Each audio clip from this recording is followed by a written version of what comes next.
두려운 마음 가진 자여 놀라지 말라.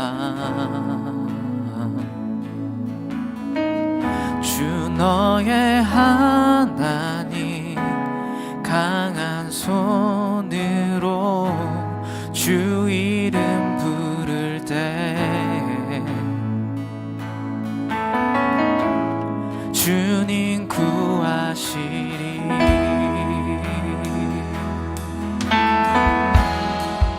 두려운 마음 가진 자여, 두려운 마음 가진 자여 놀라지 말라.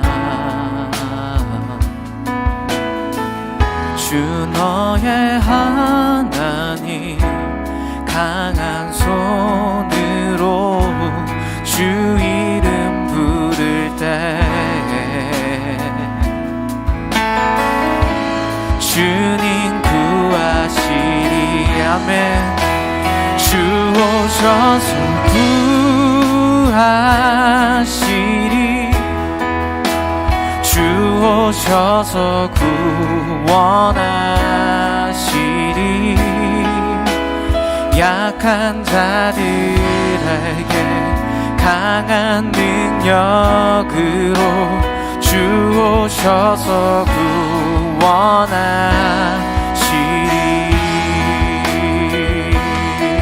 우리 다시 한번 선포하겠습니다. 두려운 마음 가진 자여, 두려운 마음 가진 자여 놀라지 말라.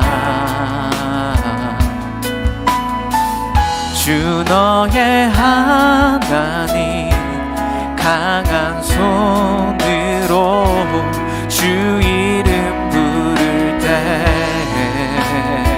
주께서 주님 구하시. 주 오셔서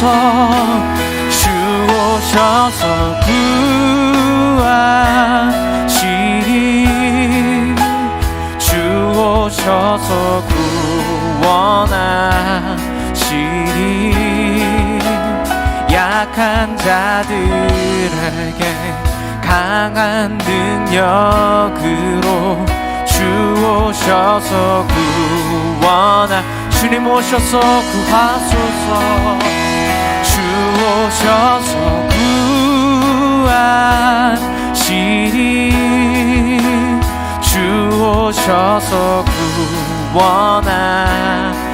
우리의 눈을 들어 눈을 들어보라. 회복의 능력을 주 오셔서 구원하시리. 우리 2절 가사로 고백할까요? 상한 마음 가진 자여, 상한 마음 가진 자여 낭망치 말라. 주 너의 하나님 사랑의 팔로 주 이름 부를 때에 주님 구하시리.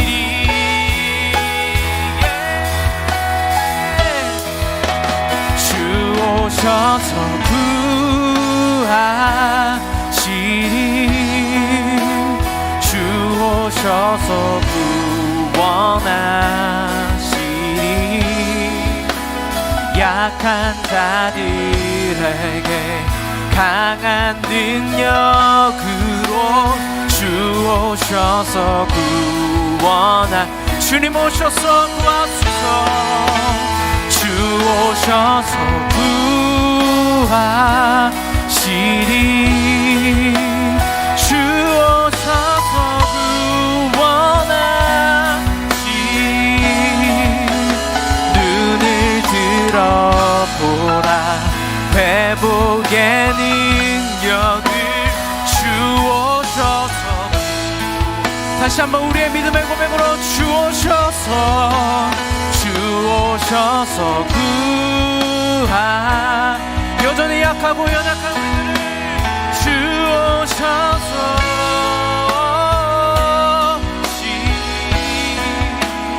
약한 자들에게 강한 능력으로 주 오셔서 주여 이제는 구원하소서 주 오셔서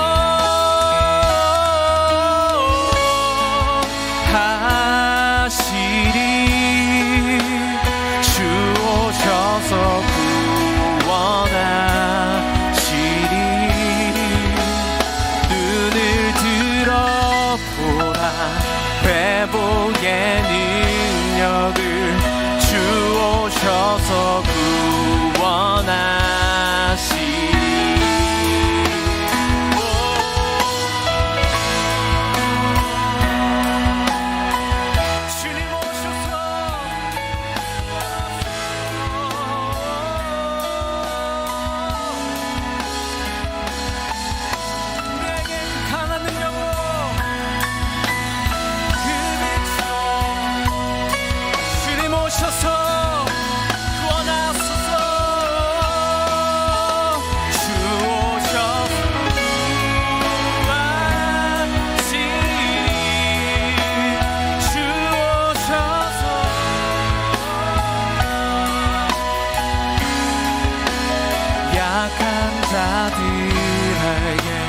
강한 능력 주여 이제는 우리 가운데 오셔서 우리를 구원하소서 주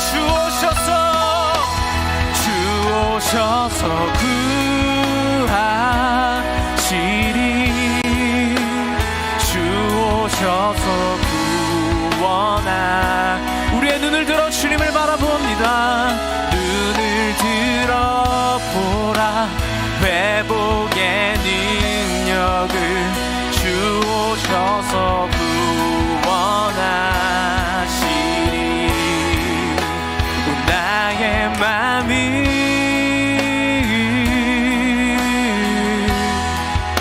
주님께 열었으니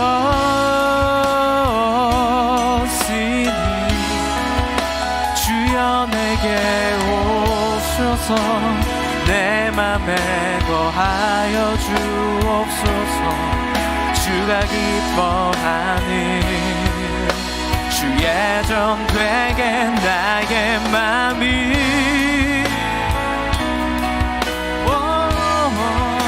주님께 열었으니 주여 내게 오셔서 내 맘에 거하여 주옵소 한 번 더 우리가 그 주님 앞에 우리의 모든 마음과 우리의 삶을 드리며 나아갑시다 오 나의 맘이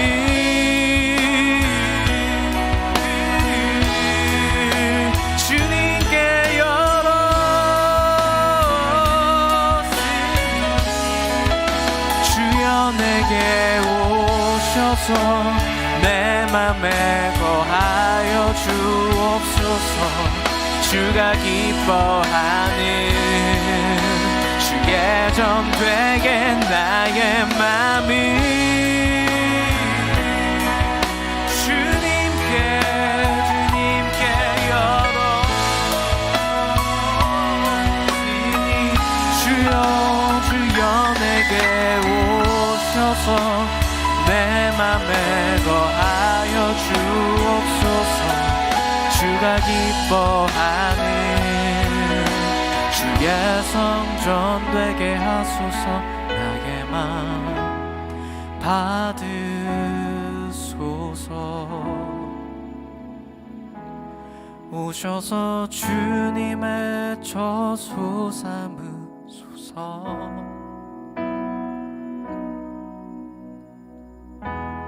나의 전부이신 주여 내 맘을 받아주소서 나의 맘 받으소서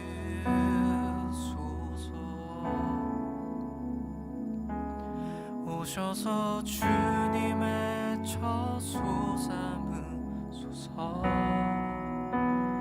여전히 나의 전부이신 주여 내 맘을 받아주소서.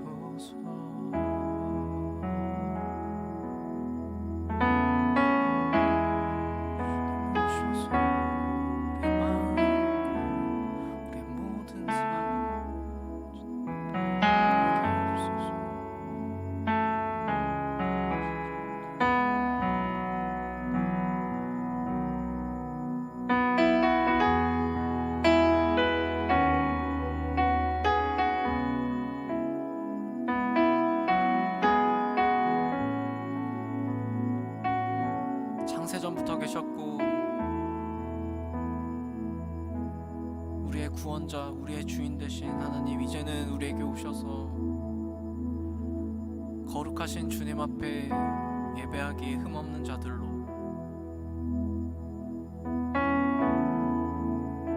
그 하나님을 높이기에 부족함 없는 자들로 세워주시옵소서. 우리의 몸과 마음을 주님의 거룩한 성전으로 예배로 드릴 수 있도록 주님 인도하여 주시옵소서. 우리의 모든 마음을 하나님께 드립니다. 우리의 모든 마음을 하나님 앞에 엽니다. 볼지어다 내가 문 밖에 서서 두드리노니 누구든지 내 음성을 듣고 문을 열면 내가 그에게로 들어가 그와 더불어 먹고 그는 나와 더불어 먹으리라 말씀하신 그 주님, 우리가 주님 앞에 우리의 문을 엽니다. 우리의 마음 문을 활짝 엽니다. 주님 오셔서 우리를 주님의 처소 삼아 주십시오. 우리가 주님 앞에 우리의 마음과 우리의 삶을 드리며 우리의 믿음의 고백으로 나아가도록 하겠습니다.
사도신경하심으로 우리의 신앙을 하나님 앞에 고백하겠습니다. 전능하사 천지를 만드신 하나님 아버지를 내가 믿사오며 그 외아들 우리 주 예수 그리스도를 믿사오니 이는 성령으로 잉태하사 동정녀 마리아에게 나시고 본디오 빌라도에게 고난을 받으사 십자가에 못 박혀 죽으시고 장사한 지 사흘 만에 죽은 자 가운데서 다시 살아나시며 하늘을 오르사 전능하신 하나님 우편에 앉아 계시다가 저리로서 산자와 죽은 자를 심판하러 오시리라. 성령을 믿사오며 거룩한 공회와 성도가 서로 교통하는 것과 죄를 사하여 주시는 것과 몸이 다시 사는 것과 영원히 사는 것을 믿사옵나이다. 아멘. 찬송가 2장을 함께 찬양하겠습니다.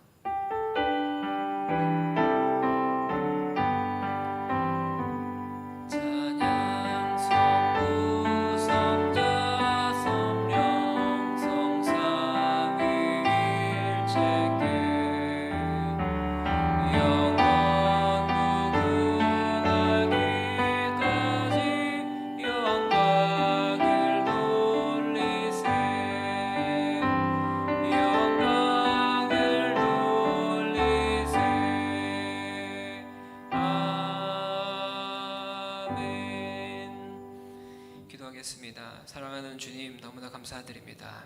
오늘도 좋은 날 허락하여 주시고 하나님 앞에 나와 하나님을 찬양하고 예배케 하여 주심에 감사드립니다.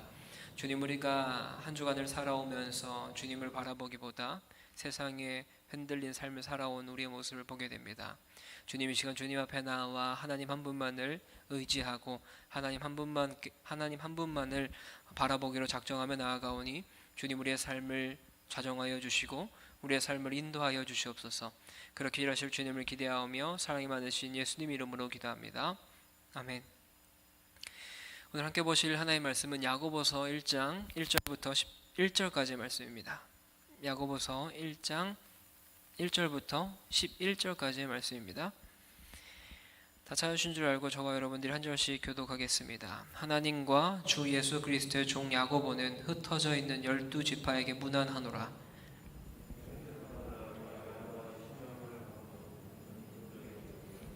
이는 너희 믿음의 시련이 인내를 만들어내는 줄 너희가 알미라.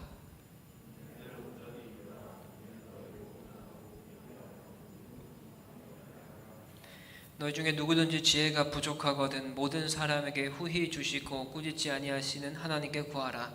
그리하면 주시리라.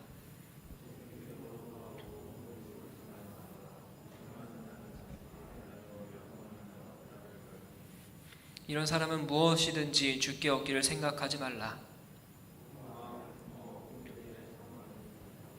낮은 형제는 자기의 높음을 자랑하고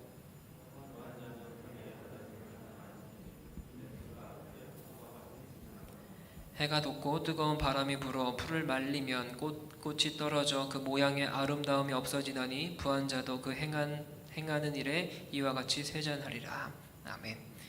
제가 1절부터 10절까지로 보내드렸는데 1절부터 11절까지 말씀 함께 나누겠습니다. 오늘 제목 시험을 당하거든 이라는 제목으로 함께 하나님 말씀 나누기 원해요. 오늘 1절 본문 이렇게 기록합니다. 하나님과 주 예수 그리스도의 종 야고보는 흩어져 있는 12지파에게 문안하노라. 우리가 신약의 여러 편지들을 살펴보면 1절에서는 그 편지의 전체의 분위기를 살펴볼 수 있어요. 야고보서는 상대적으로 그 단서들이 조금은 적게 적혀져 있는 것 같지만 아예 없진 않습니다. 먼저 오늘 본문의 저자는 스스로를 이렇게 소개를 합니다. 하나님과 주 예수 그리스도의 종 야고보.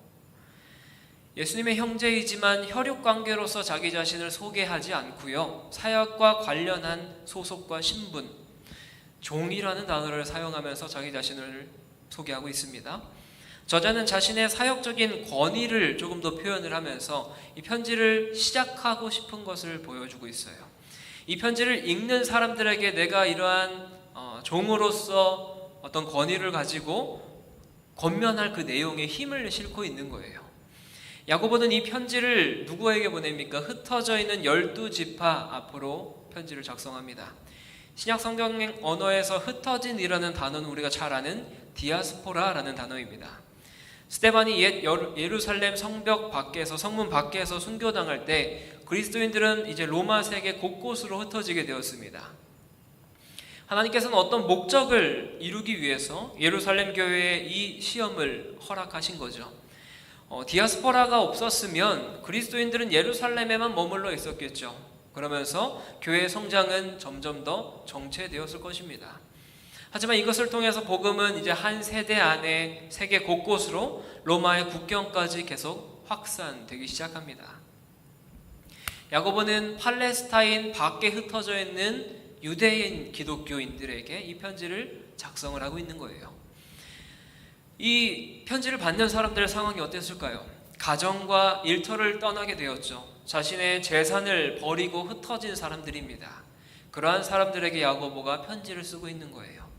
그들이 당하고 있는 어려움은 하나님 나라의 백성이 되었음에도 불구하고 여전히 세상 가운데 발을 붙여놓고 살아가야 되는 사람들, 그 사람들이 경험하는 고난과 역경과 힘든 삶을 위로하기 위해 편지를 작성한 겁니다.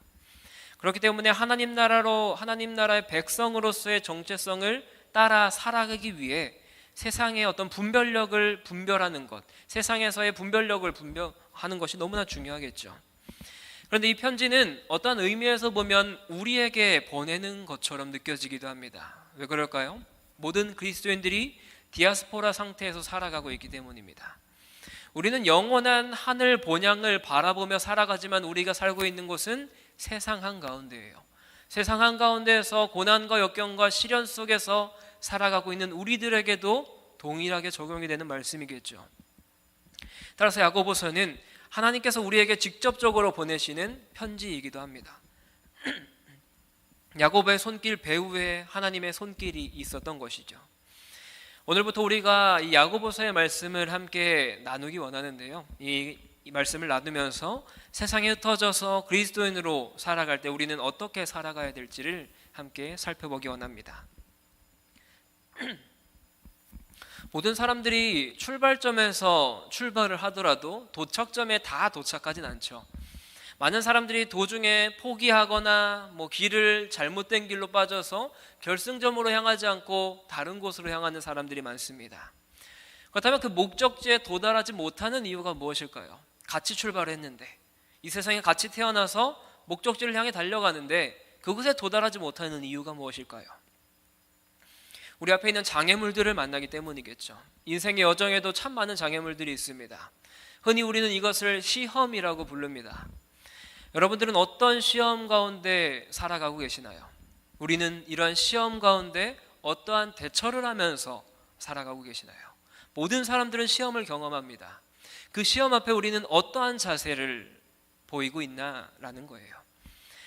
야고보는 2절부터 4절에서 이러한 문제를 다루고 있어요. 2절 말씀 우리 한번 같이 읽어봤으면 좋겠습니다. 오늘 본문 2절 함께 읽습니다. 시작. 내 형제들아, 너희가 여러 가지 시험을 당하거든.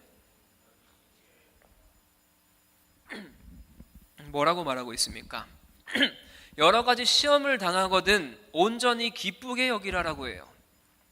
어떻게 시험을 당하는데 기쁘게 여길 수 있을까요? 참으로 놀라운 이야기 중에 하나입니다. 헬라어에서 이 시험이라는 단어는 입증하다라는 의미를 가지고 있어요. 우리 중 어느 누구도 이 시험에서 예외될 수 있는 사람은 아무도 없습니다. 게다가 이런 시험은 육체적인 질병이나 신앙을 박해하는 형태로도 다가오기도 해요. 때로는 다른 성도들이나 교회 안에서 어려운 관계로 이러한 시험적인 부분이 우리에게 다가옵니다. 이런 시험을 당하고 있는 성도들에게 야고보가 권면하는 것은 세 가지를 이야기를 합니다. 먼저 이야기하는 것은 그 시험이 어떠한 것이든 야고보는 우리가 시험을 당할 때 온전한 기쁨으로 여기라라고 합니다. 시험이 뭐예요? 한마디로 하면 어려운 일입니다. 시험을 당하다 보면 눈물을 쏟기도 하고 또 사랑하는 부모님을 떠나보낼 수도 있고 부모님을 배신하기도 하고, 그런가 하면 우리에 대한 소문이 거짓된 소문이 퍼져서 힘들어하기도 합니다. 상처를 입기도 해요. 이러한 시험의 아픔을 즐기는 사람은 그 어느 누구도 없을 거예요. 우리는 우리의 본성으로는 도저히 이 시험을 기쁨으로 받아들일 수 있는 사람들이 아닙니다. 기쁨으로 그것을 반응할 수 있는 존재들이 아니에요. 그런데 그러한 상황에서도 기쁨으로 여겨라, 기쁨으로 받아들여야 된다라고 말하고 있습니다. 특정 환경이 우리를 분노하게 하고 주님을 비난하고 싶게 할지라도 야고보는 우리에게 조금 더 건강한 대안을 제시합니다. 시험이 다가오거든 기쁘게 여겨라. 우리가 통상 야고보서라고 생각을 하면 어떤 행위에 대한 부담을 가지고 이 챕터를 바라봅니다.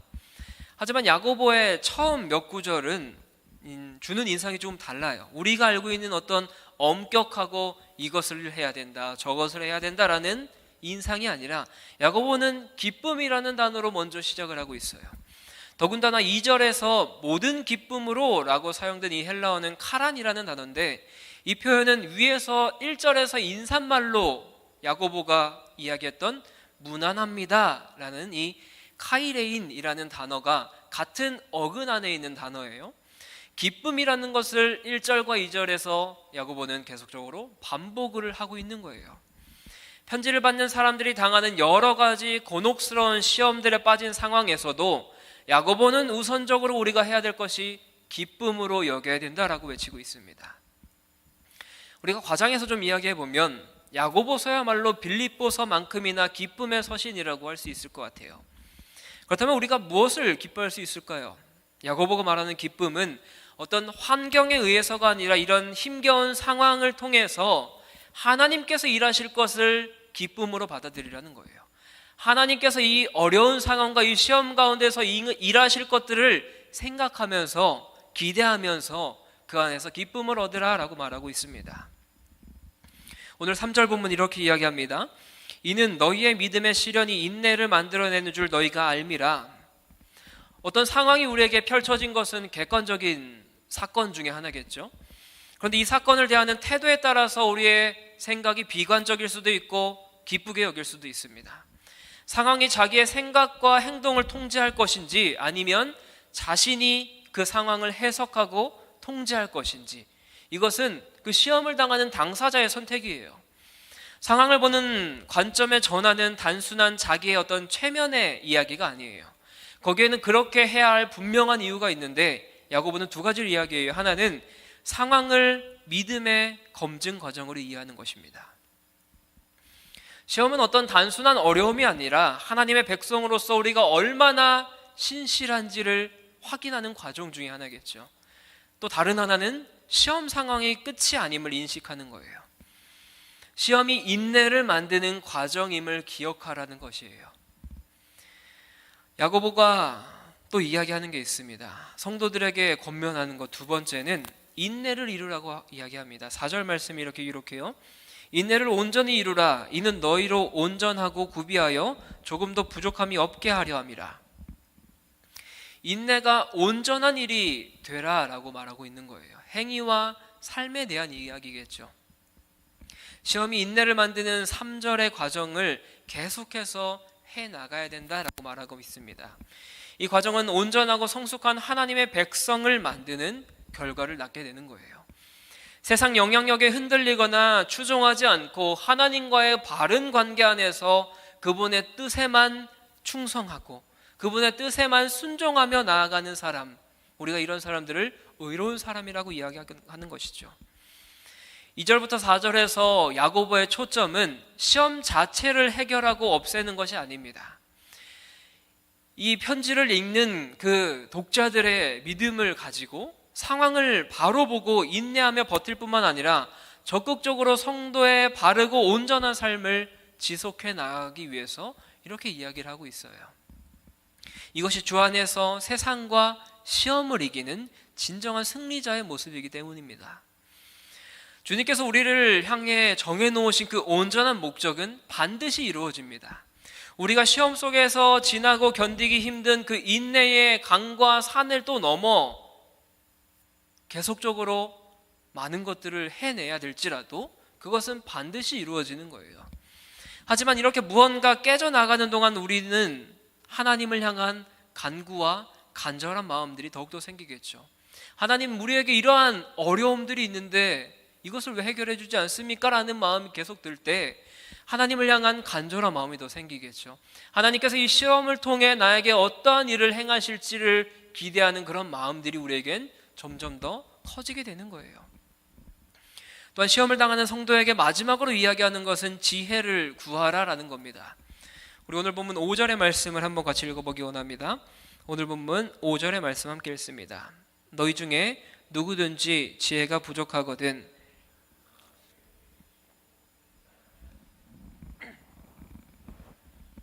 아멘. 이 5절에는 개역개정에 우리나라 말에는 좀 빠져 있지만 헬라어를 보면 조건절이 붙어 있습니다. 만일이라는 단어가 생략이 되어 있는데 이 만일로 시작하는 조건문을 사용해서 이 시험 상황을 다른 겉면으로 이어나가요.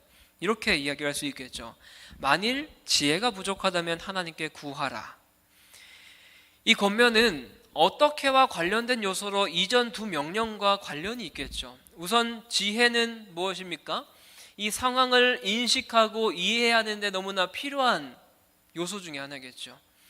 일반적으로 어려운 상황을 만나게 되면 우리의 사고는 조금 경직됩니다. 갑자기 뭘 해야 될지를 잊어버려요. 어떻게 해야 하고 어떻게 접근해야 할지 막막해하는 게 우리 인간의 모습입니다. 고통을 겪어본 사람이라면 누구나 힘겨운 상황에서 지혜가 필요하다라는 것을 알게 됩니다. 그런데 도무지 납득이 안 되는 시험이 있어요. 그때는 도대체 하나님이 무엇을 하고 계신 것인지 혹은 그 시험을 통해서 우리에게 보여주시고자 하는 바가 무엇인지 알 수가 없기 때문에 너무나 혼란스러워합니다. 그러다가 고통이 가중되면 죄에 빠지고 싶은 유혹이 더 많아지죠. 그리고 비판적으로 우리의 삶이 변하게 되면서 불손한 태도로 하나님께 대항합니다. 하나님께 그렇게 불만을 토로해요. 그렇기 때문에 믿음 안에서 끈기 있게 견뎌내는 방법은 지혜가 필요하다는 거예요. 하나님께서 무엇을 말씀하고 계신지, 하나님께 영광을 돌리기 위해서 우리가 무엇을 해야 될지, 이것을 아는 지혜, 이것을 깨닫는 지혜가 우리에게 필요하다라는 겁니다. 하지만 우리의 눈으로는 처해 있는 상황에 밖에 초점을 맞추지 못해요. 우리가 처해 있는 상황밖에 보지 못합니다. 거룩한 통찰력 없이는 특정 상황 속에 담긴 하나님의 목적과 하나님의 마음을 분별할 수가 없어요. 그래서 야고보는 지혜가 부족하거든 지혜의 근원 되시는 하나님께 구하라 라고 말하고 있는 겁니다.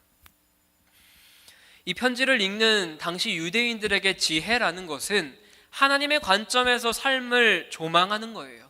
하나님의 관점에서 이 삶을 보면서 하나님의 영광을 위해 살아가는 능력이 이 당시의 유대인들이 알고 있었던 지혜입니다. 또한 매일의 삶을 하나님의 말씀에 기초하여 질서 있게 살아가는 능력이 또한 지혜였어요. 그리스도인들이 하나님께 지혜를 구하는 것이 너무나 당연한 이야기입니다. 그런데 우리가 시험을 만날 때 어때요? 우리에게 고난이 다가오고 힘듦이 다가올 때 우리 어떻습니까? 하나님께 지혜를 구하며 나아가세요? 우리는 다른 도움을 다 제쳐둡니다. 그런데 하나님을 찾는 것조차도 제쳐두고 있어요. 하나님을 찾는 것을 가장 먼저 해야 되는 그리스도인들인데도 불구하고 하나님을 찾기보다 나에게 있는 익숙한 도움의 수단들, 예를 들면 돈이나 관계나 권력을 의지해서 이러한 문제들을 해결하려고 하는 것이 인간의 일반적인 모습이기도 해요. 그러므로 하나님을 의지하라라는 권면은 시험을 만나는 사람에게 믿음을 검증하는 과정이 되기도 합니다. 그래서 야고보가 뭐라고 이야기하고 있어요? 첫 번째로 이야기했던 게 무엇입니까? 이 시험을 온전히 기쁨으로 여겨라. 두 번째는 인내를 이루라. 세 번째, 지혜를 구하라.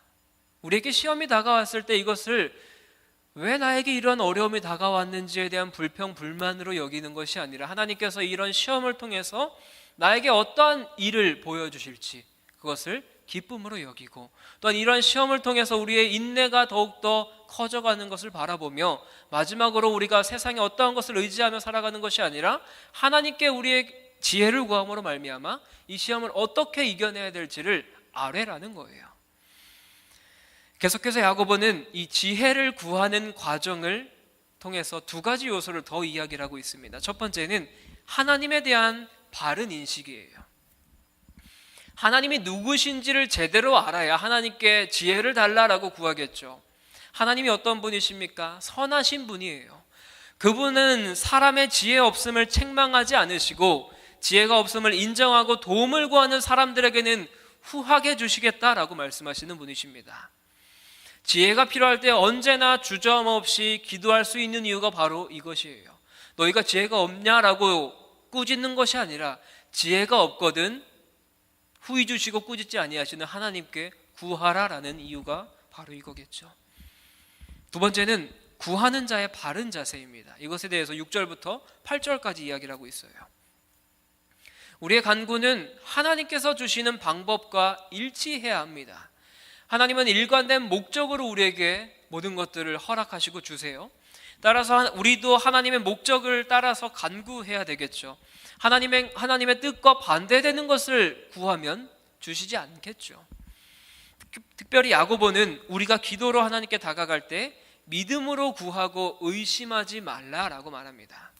하나님의 선하심과 능력을 의심하는 것은 상황이 주님보다 더 크기 때문에 나타나는 행동 중에 하나예요. 상황이 하나님보다 크기 때문에 우리는 하나님을 의심합니다.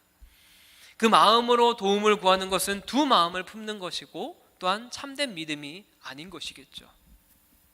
믿지 못하겠다면 차라리 자신의 믿음 없는 이러한 마음을 솔직하게 고백하고 믿음을 달라고 구하는 것을 하나님께서는 더 원하신다라고 말하고 있습니다. 여기에서의 믿음은 하나님께서 계시다는 것과 또 그에게 구하는 자에게 반드시 응답하시겠다라는 것을 믿는 확신이겠죠. 히브리서 11장 6절 말씀 이렇게 기록합니다. 믿음이 없이는 하나님을 기쁘시게 하지 못하나니 하나님께 나아가는 자는 반드시 그가 계신 것과 또한 그가 자기를 찾는 자들에게 상 주시는 이심을 믿어야 할지니라. 단지 어떤 교리적인 믿음이 아니라 실제 생활에서 하나님을 신뢰하고 의지하는 믿음을 말하는 거예요. 따라서 하나님께 기도할 때 이러한 믿음을 가지고 조금도 의심하지 말라고 말씀하고 있습니다.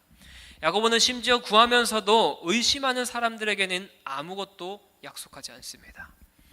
의심하는 자는 하나님께 도움을 구하긴 하지만 기도를 마치기도 전에 이렇게 해도 아무 소용이 없을 거다, 이렇게 기도를 해도 하나님께서 들어주시지 않을 거다라는 마음이 그의 마음을 사로잡고 있는 거예요. 그것은 이 생각 저 생각으로 뒤치다꺼리며 밤에 밀려 요동하는 바다 물결처럼 어떤 방향의 정함도 목적도 없는 그런 믿음이겠죠. 지혜를 주시겠다는 하나님의 분명한 약속도 신뢰하지 못한다면 우리가 시험에 맞설 수 있겠습니까? 어떻게 하나님께 그 지혜를 구하며 시험과 맞설 수 있겠어요? 하나님을 믿는 믿음이 없는데, 우리에게 다가온 그러한 어려움과 고난과 시련 앞에 우리가 우리의 믿음 없음으로 하나님께 어떻게 나아갈 수 있겠습니까? 하나님의 지혜를 받으려면 우리의 마음의 문을 열고 주님께 순종함으로 나아가야 되겠죠. 하나님은 우리에게 기다릴 것을 요구하실 수도 있고 또 앞으로 전진하라고 명령하실 수도 있습니다. 또 어떤 특정한 죄를 다루기 위해 방향을 바꾸라고도 말씀하실 수 있어요. 지혜는 다양한 수단을 통해서 우리에게 전해지기 마련입니다. 때로는 말씀의 진리를 새롭게 이해시켜 주시는가 반면 우리 인생길에 다른 누구를 붙여주시는 그러한 경우도 있고, 우리 마음 가운데 감동을 주셔서 지혜를 부어주실 수도 있습니다. 수많은 사람들이 지혜를 달라고 기도하고는 정작 밖에 나가서는 자기 마음대로 결정을 내리곤 해요. 하나님, 우리에게 이러한 지혜를 주세요, 이 문제를 해결할 수 있는 지혜를 주세요라고 간구하지만 정작 그 문제 앞에 내 마음대로 행동하는 모습들이 참으로 많다라는 거예요. 사실상 그들은 하나님께 필요한 지혜를 주실 것이라는 사실을 믿지 않는 사람들과 다름없는 거겠죠. 하나님께 지혜를 달라고 구했지만 나가서는 내 마음대로 행동하는 모습, 믿음 없는 사람들의 모습 중에 하나겠죠. 의심은 지혜의 적입니다. 우리는 종종 하나님의 말씀을 들으면서도 이에 순종하기를 머뭇머뭇거려요. 그래서 인간적인 상식이 비집고 들어와 그 말씀을 의심하게 되는데, 바로 이것이 에덴 동산에서 원수가 하나님의 말씀에 의구심을 제기했던 것처럼 하와에게 일어난 일이기도 했습니다. 하와는 원수의 말을 들었고 그 결과 죄와 재앙을 얻게 되었죠. 하나님께서는 기도의 응답을 믿지 않는 자들에게는 지혜를 주시지 않는 겁니다. 하나님께 지혜를 구하지만 믿지 않는 사람들에게는 지혜를 주시지 않고 그들에게는 응답을 주시지 않는 거예요. 또한 주님은 두 마음을 품는 것을 싫어한다라고 말씀하십니다. 우리 8절 말씀 함께 읽을까요? 오늘 본문 8절 함께 읽도록 하겠습니다. 시작. 두 마음을 품어. 두 마음을 품는 사람들이 무엇이에요? 방금 이야기했던 하나님께 지혜를 달라고 기도하지만 이에 순종하고 싶은 마음이 없는 사람들. 이런 사람들은 하나님의 지혜를 소유하길 원하면서도 그렇게 기도하지만 이에 순종하고 싶은 마음이 없는 사람들. 이런 자들은 하나님의 지혜를 소유하길 원하지만 인간적인 생각은 내려놓지 않는 사람들입니다. 사랑하는 여러분, 우리가 시험 속에 살아가고 있습니까? 시험이 우리에게 다가왔어요? 어떤 시험이든 상관없습니다. 하나님과 상관없고 내 신앙의 성숙과 상관없는 시험은 단 하나도 없을 거예요. 그렇기 때문에 우리는 먼저 지혜를 구해야 됩니다. 여러분들은 이 지혜를 얼마나 사모하십니까? 시험을 당하면서도 하나님을 신뢰한 만큼 이 지혜를 구하며 나아가십니까? 모든 인간적인 생각을 내려놓을 수 있을 정도로 이 지혜를 얻기를 원하시냐라는 말이에요. 어떤 대가를 치르더라도 하나님의 말씀에 기꺼이 순종할 수 있는 그러한 갈망이 여러분들 마음 가운데 있으십니까? 이 질문에 우리가 그렇다라고 답변을 할 수 있으시나요? 하나님은 이런 사람에게 아낌없이 지혜를 부어주시고 삶의 힘겨운 상황 속에서도 순전한 기쁨, 그 온전한 기쁨, 시험 앞에서 누릴 수 있는 기쁨을 허락해 주십니다. 이 안에는 말할 수 없는 영적인 복과 자유와 기쁨이 있는 줄 믿습니다. 이제 야고보는 주제를 갑자기 바꾸어 나가요. 9절 말씀이 이렇게 기록합니다. 낮은 형제는 자기의 높음을 자랑하고. 갑자기 이제 가난과 부자에 대해서 이야기를 이어나가요. 그런데 우리가 다음에 보게 될 본문인 12절에서 다시 시험의 주제를 다루고 있는 것을 보게 된다면 이 재정적인 부분에서도 시험이 관련이 있겠죠. 부유한 불신자 때문에 어려움을 당하는 가난한 성도의 상황이 있을 수 있겠죠. 먼저 낮은 형제는 자기의 높음을 자랑하라고 말합니다. 여기서 낮은 형제가 무엇이겠습니까? 비천한 형제를 이야기하겠죠. 경제적으로 가난하고 무시당하고 멸시당하는 사람일 수 있겠죠. 그런데 자기의 높음은 그리스도 안에서 그리스도 때문에 높아진 영광스러운 지위입니다. 따라서 가난한 사람들이 의기소침하게 지내지 말고 그리스도 안에서 영광스러운 그 지위를 얻은 것을 자랑하고 그것을 생각함으로 당당하게 살아가라고 말하고 있습니다. 낮은 형제와 대조적으로 기록된 사람은 부한 사람입니다. 부자겠죠. 부한 사람은 자기의 낮아짐을 자랑하라고 말하고 있습니다. 낮아짐이 무엇입니까? 하나님 앞에서 겸비한 태도, 겸손한 태도를 이야기하고 있어요. 부자가 낮아짐을 자랑해야 하는 이유는 모든 것이 풀의 꽃과 같이 지나가기 때문이에요.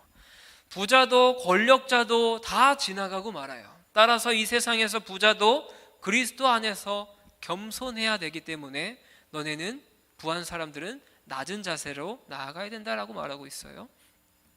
10절과 11절 말씀 이렇게 이야기합니다. 부한 자는 자기의 낮아짐을 자랑할지니 이는 그가 풀의 꽃과 같이 지나감이라. 해가 돋고 뜨거운 바람이 불어 풀을 말리면 꽃이 떨어져 그 모양의 아름다움이 없어지나니 부한 자도 그 행하는 일에 이와 같이 쇠전하리라. 우리가 꽃을 보면 어때요? 너무나 아름답고 너무나 예쁘죠. 화원에서 사는 꽃들 너무나 예쁘고 아름다워요. 그런데 그게 그렇게 오래 가지 못합니다. 풀의 꽃은 매우 아름답고 화려하지만 순식간에 사라져요. 그 아름다운 순간이 너무나 짧아서 그것을 추구하고 거기에 목을 맬 때 그 허망함을 피해갈 길이 없는 거예요. 혹자는 11절에서 말하는 이 뜨거운 바람이 중동의 사막 지역에서 불어오는 뜨거운 바람이라고 이야기하기도 합니다. 그런데 오늘 본문은 태양과 함께 오는 강한 열기를 말하는 것이겠죠. 마치 풀의 꽃의 입장에서 보면 심판의 날과도 같은 거겠죠. 우리 또한 다 죽음을 경험하는 사람들입니다. 우리가 돈이 많든 돈이 적든 그 심판의 날에는 모든 것을 다 제쳐두고 주님 곁에 갈 수밖에 없는 존재들이에요. 허망한 세상에 불을 쫓느라 이 모든 것을 주관하시는 하나님도 그의 뜻도 모두 아랑곳하지 않고 선을 행할 줄 알면서도 하지 않는 부자들이나 아예 더 나아가 그들의 부로 온갖 사치와 향락을 누리면서도 가난한 사람들의 목까지 다 뺏어가는 악한 부자들, 그들 위에 떨어지는 불과 같은 심판은 결코 피할 수 없는 거예요. 이런 진리는 오늘날에도 우리가 이해하기가 전혀 어렵지 않습니다. 날마다 전해지는 뉴스를 보면 어때요? 높은 자리에 앉아 온갖 부패와 권력을 가지고 또 탐욕과 부패의 모습, 이러한 모습들이 참 많이 등장해요. 더군다나 그런 사람들 가운데 기독교인들이 있다라는 것, 직분자들이 있다라는 것, 이것을 우리가 한두 번 본 것이 아니겠죠. 믿었어도 세상적인 탐욕을 부러워하고 자랑한 대가가 바로 이러한 대가겠죠. 사랑하는 여러분, 말씀을 마무리하려고 해요. 오늘 야고보가 우리에게 이야기하는 것은 참으로 실제적인 이야기들입니다. 주님께서 우리에게 세우신 목적에 대해서 먼저 이야기하면서 그렇기 때문에 우리가 시험 가운데서 기뻐할 수 있는 존재들이다라고 이야기하고 있습니다. 우리가 가져야 할 관점이 무엇입니까? 세상의 관점이 아니라 하나님의 관점이라고 말하고 있어요. 하나님은 우리에게 멀리 계신 분이 아니라 가까이 계신 분이기 때문에 우리가 신앙생활을 하면서 어려운 것들, 힘든 것들, 후히 주시는 그 하나님께 지혜를 구하며 나아가라고 말하고 있습니다. 하나님의 뜻을 깨닫지 못하는 것이 가장 큰 문제 중에 하나예요. 그래서 하나님께 지혜를 구하라라고 말하고 있습니다. 또한 우리 안에 있는 두 마음, 세상을 향한 마음, 또한 하나님을 향한 마음, 이러한 것들을 야고보 사도는 계속적으로 우리에게 지적을 해주고 있어요. 야고보는 이러한 이야기를 하면서 이것이 가능한 이야기다라는 것을 무엇을 통해 알 수 있습니까? 하나님께서 우리를 세우신 목적을 믿음으로 우리가 주님을 신뢰할 수 있는 것이에요. 우리가 이렇게 살아갈 수 있는 것은 하나님께서 우리 이 땅 가운데 보내주신 목적이 있고 후히 주시고 꾸짖지 아니하시는 하나님께 구하면 그 모든 것을 주시는 그 하나님이 있기 때문에, 우리가 그 하나님을 신뢰하기 때문에, 그 하나님을 믿기 때문에 우리가 이렇게 행동할 수 있다라고 야고보 사도는 이야기하고 있습니다. 우리가 이 관점을 품고 그리스도의 정체성을 바르게 세우고 나아간다면 야고보가 이야기하는 이러한 조언들, 이야기들, 우리가 우리의 삶에서 직접적으로 적용하며 살아갈 수 있겠죠. 우리 안에 주님을 향한 마음과 하나님을 향한 사랑과 주님을 신뢰하는 마음이 가득하여서 야고보가 이야기하는 이 모든 것들을 우리가 행동하며 나아가는 저와 여러분 되시길 간절히 축원합니다. 우리 시간 함께 찬양하고 기도하기 원하는데요, 함께 찬양할 때는 주님 손에 맡겨드리리라는 찬양 함께 하기 원해요. 우리가 지난주에 수련회를 했죠. 동행이라는 주제로 이야기를 함께 나누고 함께 은혜를 나누고 우리의 삶의 결단을 내렸어요. 그 결단을 내린 여러분들의 한 주간의 삶이 어떠셨습니까?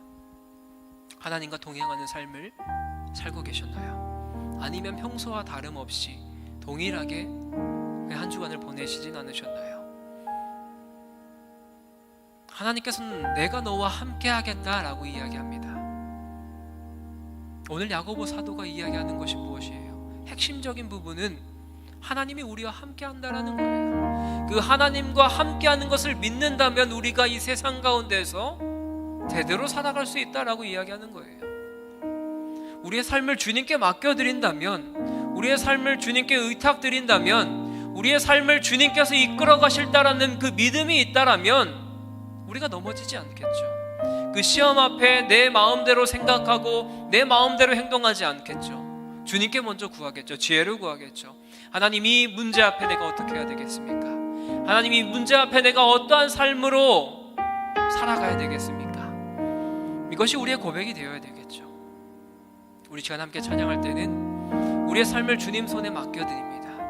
우리의 삶을, 우리를 인도하시는 그 주님께 맡겨드립니다 라는 마음으로 함께 찬양하기 원합니다.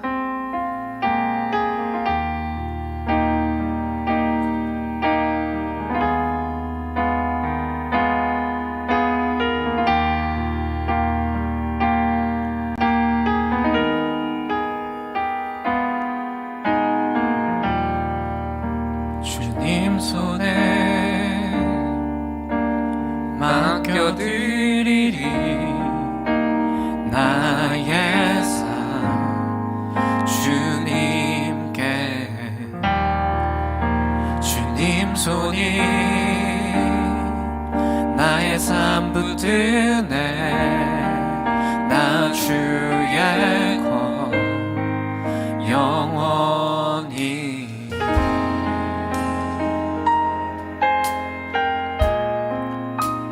내가 믿는 분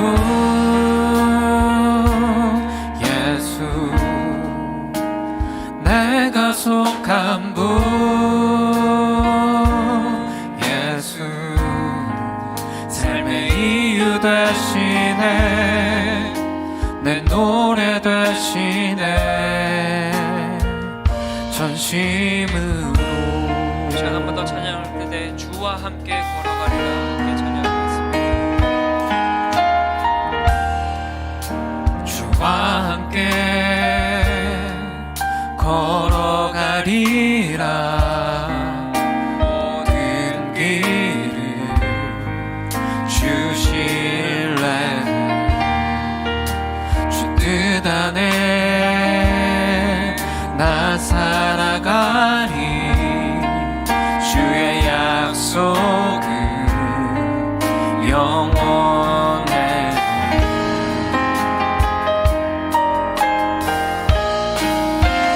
내가 믿는 분 예수, 분 예수 삶의 이유 되시네 내 노래 되시네 내가 믿는 분 예수 내가 속한 분 예수 삶의 이유 되시네 내 노래 되시네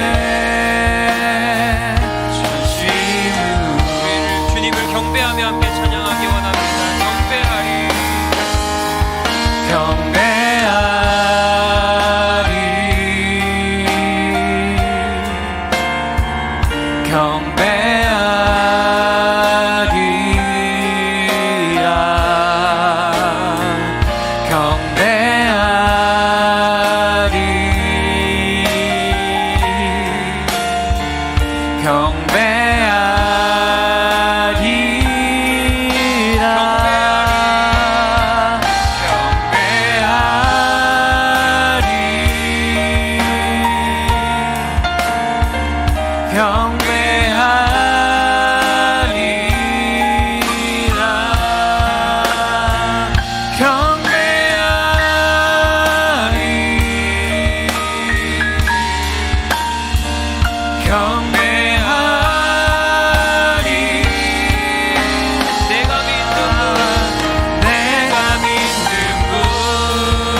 속한 분 예수 삶의 이유 되시네 내 노래 되시네 전심으로 우리 함께 기도하기 원합니다. 사랑하는 하나님, 우리에게 시험이 다가올 때, 시련이 다가올 때, 고난이 다가올 때 우리도 온전히 기쁨으로 여길 수 있도록 은혜 도하여 주시옵소서. 그것을 온전히 기쁨으로 여길 수 있는 이유는 우리 안에 하나님이 계시기 때문입니다. 우리 안에 주님이 계시기 때문이에요. 주님께서 내가 당한 그 시험 가운데 어떻게 일하실지, 이것을 또한 어떻게 헤쳐나가게 하실지, 그것을 바라보고 그것을 의지하는 마음으로 우리가 기뻐할 수 있습니다. 사랑하는 하나님, 우리에게도 그러한 믿음 허락하여 주시옵소서. 우리가 너무나 연약하고 부족하기에 우리에겐 그러한 믿음이 부족합니다. 하지만 주님, 우리가 후히 주시고 꾸짖지 아니하시는 그 하나님께 지혜를 구함으로 말미암아 주님만 의지할 수 있도록 은혜 도하여 주시옵소서.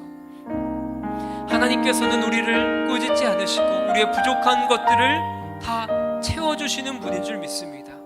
주님, 우리를 그렇게 사용하여 주셔서 우리의 믿음 없음을 보시고 용서하여 주시고 우리에게 믿음을 허락하여 주시고 하나님을 바르게 알아갈 수 있는 지혜를 허락하여 주셔서 주님을 향한 믿음이, 주님을 향한 마음이, 주님을 신뢰하는 그 믿음이 우리에게 심겨질 수 있도록 하나님 은혜 도하여 주시옵소서.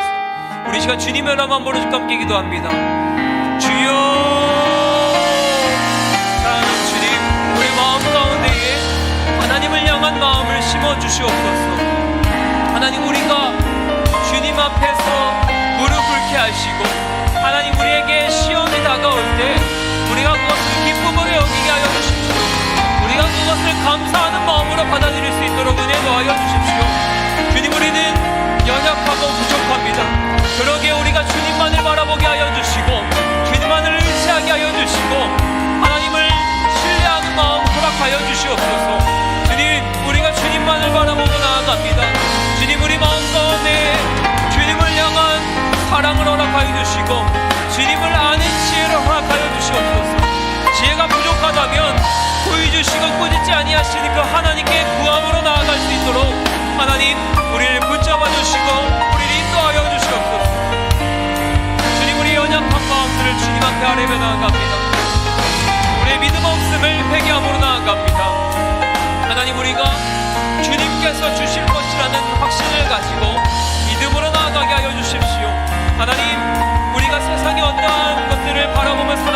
것이 아니라 풀의 꽃과 같이 지나가는 그러한 것들을 바라보며 살아가는 것이 아니라 온전하신 하나님을 바라보고 하나님을 신뢰함으로 나아갈 수 있도록 하나님 우리를 붙잡아 주시고 우리를 인도하여 주십시오.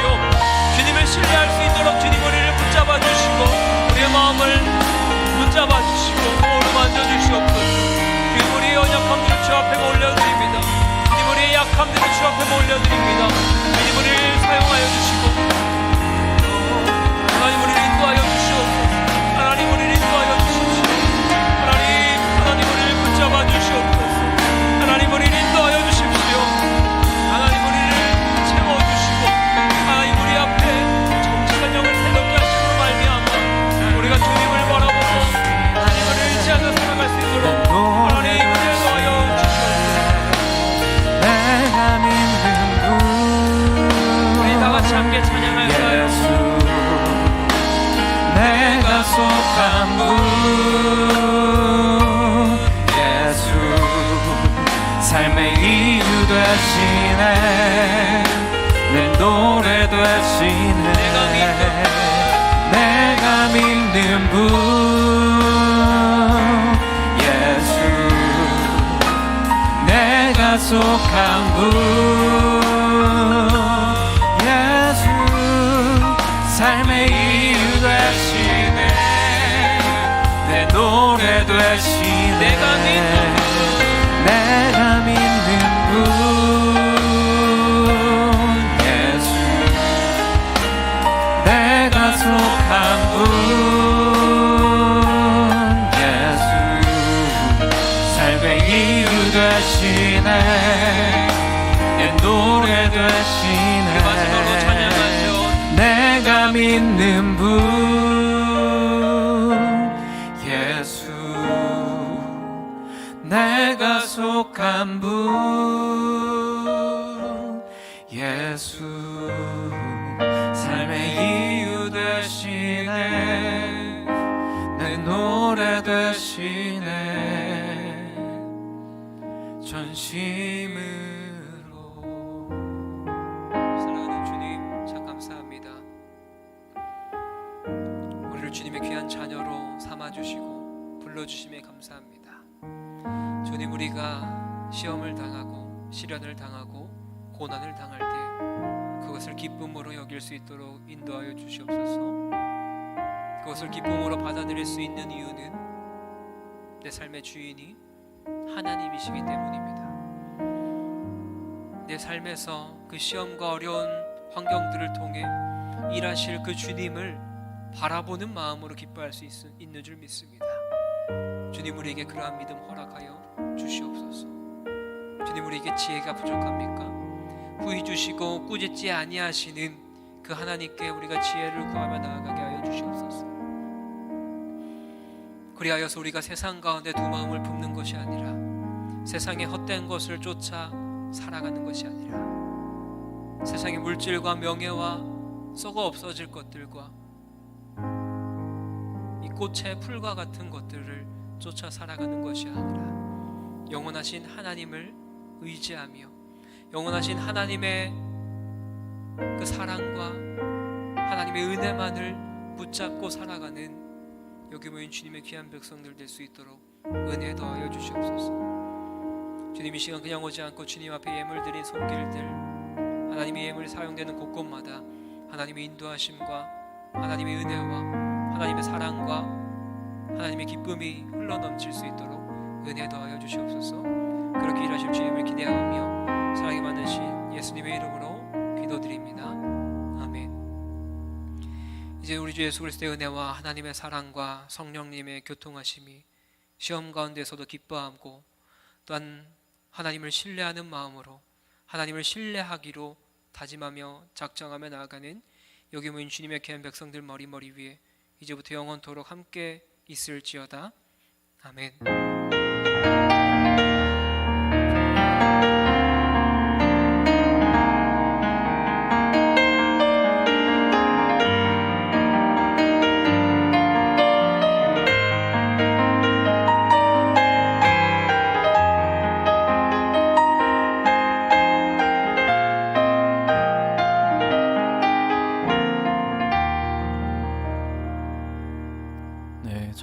인사드리겠습니다. 먼저 교회 소식인데요. 저희 교회에서 100일 통독을 시작합니다. 그래서 온라인으로 진행이 되는데 자세한 일정은 우리 1, 2부 예배 시에 나오는 주보 뒤편에 있으니까 참고해 주시고요. 나가시는 길에 그 참여를 원하시는 분들은 뭐 별도로 신청하는 건 아니고 나가시는 길에 그 표가 있어요. 100일 통독 표가 마련돼 있으니까 그거 받아가시는 게 아니라 가져가시면 되겠습니다. 뒤편 그 손 소독제 있는 곳에 마련되어 있습니다. 네, 그렇고요. 청년부 소식인데요. 먼저 타부 서실 이용 관련해서 저희가 좀 이제 청년부 서실이 좀 좁다 보니까 이렇게 여러분 모임 가지실 때 타부 서실 많이 이용하는데 이렇게 뒷정리가 좀 미흡해가지고, 근데 꼭 우리가 흔적을 남겨요. 그 주보를 항상 우리 걸 갖다 놓고 가기 때문에, 네. 확실히 우리 흔적을 남기지 말던지 어쨌든 뒷정리를 깔끔하게. 여러분 다시 한번 나오실 때 주보 떨어진 거, 특히 물병, 커피 남은 거 이런 게 되게 많거든요. 그래서 꼭 한번 다시 보시고, 그리고 가급적이면 그래서 청년부실을 이용해 주시고, 청년부실은 좀 버리고 가도 이렇게 뭐라고는 안 하잖아요. 누가 치우면 치웠지, 네, 벌레가 생기면 생겼지, 이렇게 막 감정 상하진 않는데, 어쨌든 타부서실 거기 예배실로 사용하는 곳이기 때문에 네, 다시 한번 나가실 때 이용하셨다면 네, 쓰레기 잘 정리해 주시고, 그리고 원래 뭐 배열 바꾸고 했다면 다시 원 상태로 복구 좀 해 주시기를 바라겠습니다. 만약에 이게 계속 지켜지지 않으면 아마 네, 우리가 타부서실 이용하지 못할 수도 있겠죠. 이용해야 될 때. 네, 어쨌든 그렇고요. 여름 수련회 시상 이번 주로 이제 말씀을 드렸었는데, 그 수상자가 되게 많아요. 네, 상이라고 하기는 애매하지만 어쨌든 상품 받아가실 분들이 되게 많은데, 그래서 주보에 다 명시를 해드렸고요. 그래도 한번 불러드릴게요. 동행일기 일단 받으실 분들이, 이게 동행일기 저희가 우수작을 이렇게 TF에서 선정을 했어요. 그래서 뭐 막 대단히 뭐 잘 쓰고 못 쓰고 뭐 이런 걸로 나눈 게 아니라, 그래도 읽었을 때 우리에게 좀 더 이렇게 다른 사람들에게 감동이 된 것 같은 거를 우리가 좀 이렇게 네, 민주주의적으로 투표를 해가지고 뽑았는데, 일단은 김동민 형제, 송윤아 자매, 진태현 형제 이렇게 당선이 되셨고요. 네, 나머지 참가하신 분들 문지석, 김건우, 김홍택, 이예원, 김소라, 한상훈, 강은정, 박준경, 김다혜, 김지연, 하윤영 형제 자매님께도 참가상 기프티콘으로 네, 드리도록, 스타벅스 5,000원 상품권 드리도록 하겠고요. 우리 우수작 네, 선정되신 분들에게는 지금 오늘 있나요, 선물? 네네네, 현물이 준비되어 있고 되게 좋은 거 준비되어 있어요. 그래서 여러분 끝나시고 김다혜 자매님, TF 김다혜 자매님 네, 다 아시죠? 뒤에 계신 손 잠깐 한번 들어주세요. 혹시 모르는 분.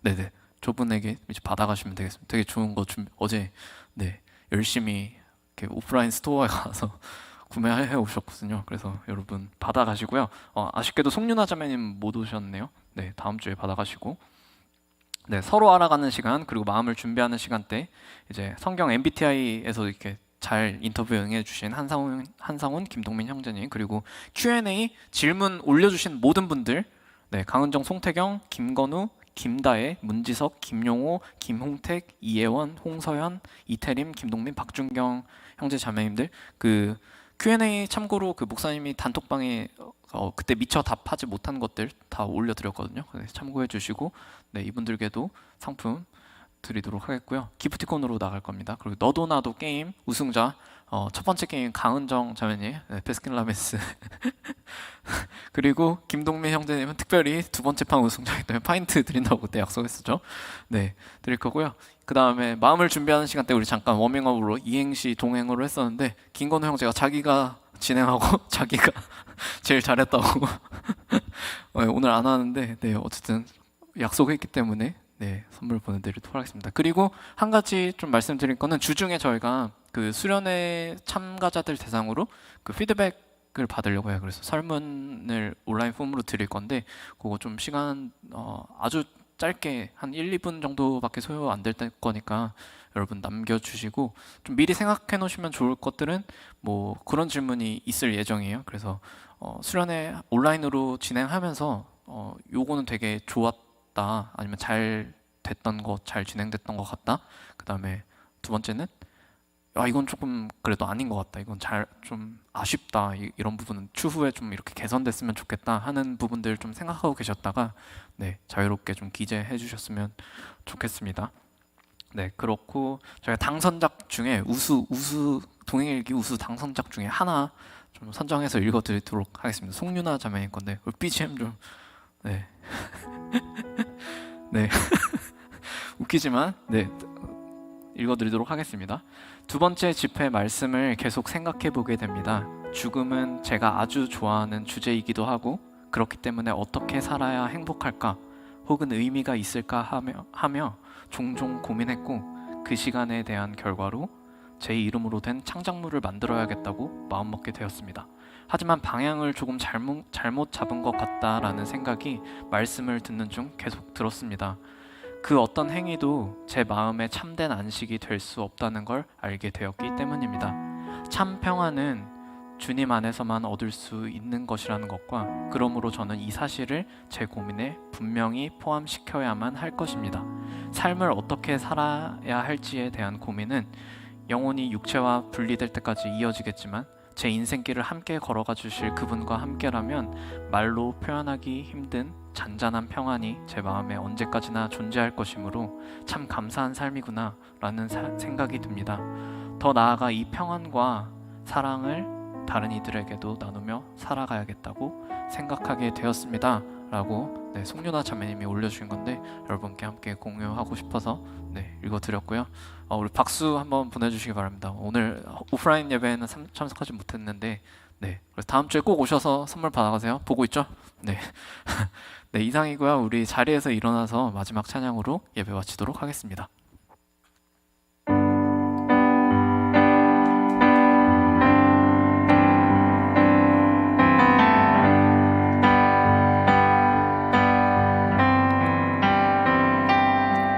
나는 주의 영광을 보네.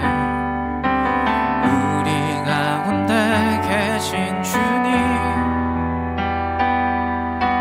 그 빛난 영광 온 하늘 덮고 그 찬송 온 땅 가득해. 내 눈 주의 영광을 보네. 찬송 가운데 서신 주님, 주님의 얼굴은 온 세상 향하네. 우리를 향해 권능의 팔을 드셨네.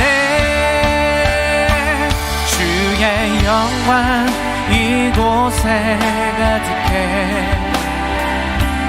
우린 선해 주님과 함께 찬양하며 우리는 전진하리. 모든 열방 주 볼 때까지 주의 영광 이곳에 가득해. 우린 선해 주님과 함께 찬양하며 우리는 전진하리. 모든 열방 주 볼 때까지. 모든 열방 주 볼 때. 한 번 더. 온 열방이 우리를 통해 주님 볼 때까지. 모든 열방 주 볼 때까지. 할렐루야. 한 주간 승리하세요. 축복합니다.